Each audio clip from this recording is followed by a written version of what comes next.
David Schaffner.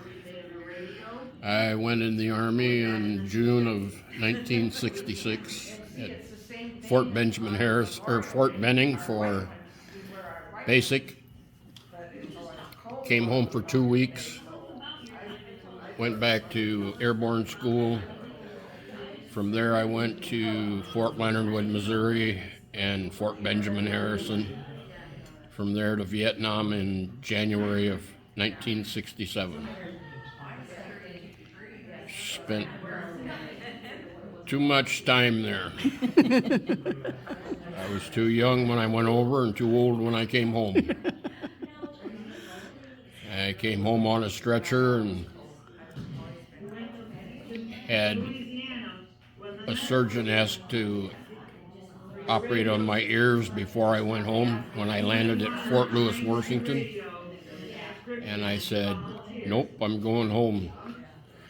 So I went home and they told me that I would be on medical leave until my discharge in June of 68.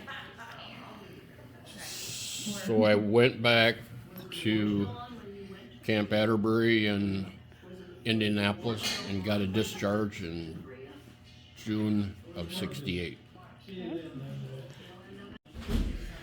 While I was at Pleiku, Vietnam, I met another soldier by the name of Howard Anderson. He was from Lebanon, Missouri, and we became best friends over in Vietnam.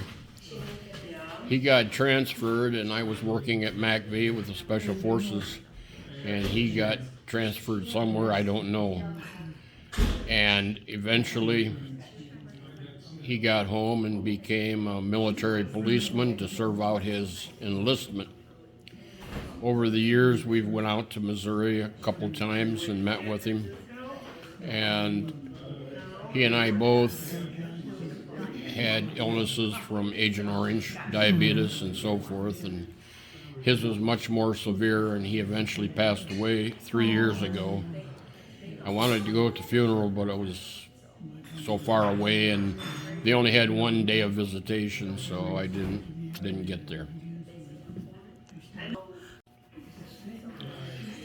While at Fort Lewis, Washington, the Vice Premier of Vietnam, Nguyen Cao Ky, was there, and he presented me with the Vietnamese Cross of Gallantry, which was a little important.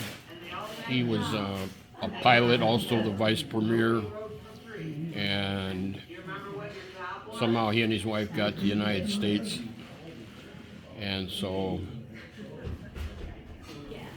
he gave me that. Pretty cool. Because it's not issued by the U.S. Army. Right. I guess that's it.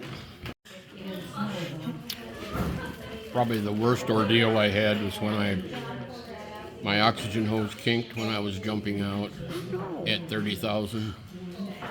And I ended up going through a roof, breaking both legs and my right arm.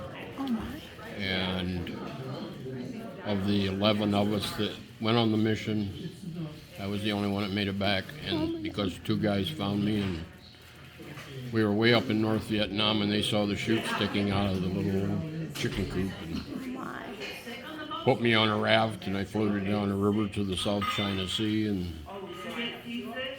after I don't know how long, a couple days at least, I found the rendezvous place we were supposed to be if we got done with it, and set a beacon off at midnight for 2 nights in a row, and the third night, 6 Navy SEALs come and picked me up.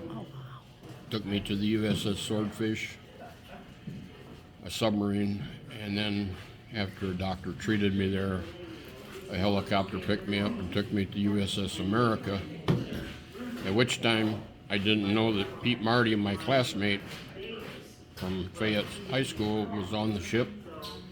But being 5,000 men, I never knew he was there. And of course. so eventually I came home on a stretcher. Wow. Do you use a VA, and how is that going for you? I had a lot of problems to begin with, but Crystal Bennett over at the Veteran Service Office in Wasion, put through my paperwork and kind of expedited it, and I ended up with 100% disability. Good for you. And since I was in the 7th grade, I've played taps 347 times. Oh my word. Here with funerals and Memorial Day and several times a week at memorial services in Vietnam. And I decided to retire when I got my bubble gum stuck in my mouthpiece. Were you married at the time? No, we were engaged. She was from Stryker, and I never knew her until we got to college. And she hoodwinked me, and I eventually proposed to her in the most romantic way possible in a drive-through car wash. Perfect. And now we've been married almost 58 years. Awesome. Awesome. And you've raised 4 kids?